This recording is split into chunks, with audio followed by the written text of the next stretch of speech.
مرکزی حکومت نے جموں کشمیر یونین ٹیریٹری میں سرکاری ملازمت میں تقرری کے لیے ڈومیسائل کے نئے قواعد کا اعلان کیا ہے۔ اس کے مطابق نان گیزیٹڈ رینک یا اس سے کم درجے کی ملازمتیں جموں کشمیر کے ڈومیسائل حقوق رکھنے والوں کے لیے ریزرو رہیں گی۔ خاص رپورٹ۔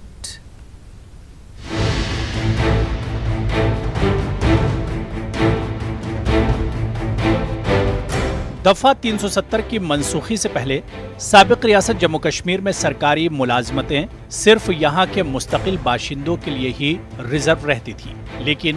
اب مرکزی حکومت نے جموں کشمیر یونین ٹیریٹری میں سرکاری ملازمت میں تقرری کے لیے ڈومیسائل کے نئے قواعد کا اعلان کیا ہے، جس کے مطابق اب صرف نان گزیٹڈ رینک یا اس سے کم درجے کی ملازمتیں ہی جموں کشمیر کے ڈومیسائل حقوق رکھنے والوں کے لیے محفوظ رہیں گی، جبکہ ہندوستان کے تمام شہریوں سمیت جموں کشمیر یونین ٹیریٹری کے امیدوار دیگر نان گزیٹڈ یا گزیٹڈ عہدوں کے لیے اہل ہوں گے۔ حکومت کے گزٹ نوٹیفیکیشن کے مطابق جموں کشمیر میں 15 سال سکونت اختیار کرنے والے یا 7 سال تک تعلیم حاصل کرنے والے اور جموں کشمیر میں واقع کسی تعلیمی ادارے میں 10ویں یا 12ویں جماعت میں شرکت کرنے والے یا ریلیف کمشنر کے دفتر میں رجسٹرڈ مائیگرنٹ کو جموں کشمیر یونین ٹیریٹری کے ڈومیسائل حقوق دیے گئے ہیں۔ نئے قواعد کے مطابق مرکزی ملازمین، آل انڈیا سروس آفیسرز، PSUs کے عہدیداران، مرکزی حکومت کے با اختیار ادارے،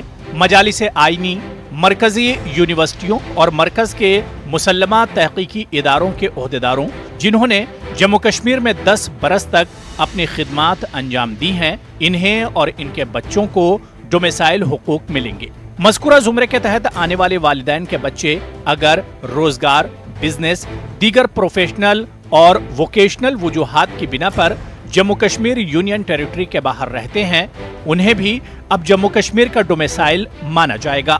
نئے قواعد کے مطابق ڈپٹی کمشنر کے بجائے تحصیلدار کو ڈومیسائل سرٹیفکیٹ جاری کرنے کا اختیار دیا گیا ہے۔ اس کے علاوہ ریاستی حکومت کی طرف سے تقرر کردہ خصوصی افسر کو بھی یہ اختیارات ہوں گے۔ Bureau report, news 18 Urdu.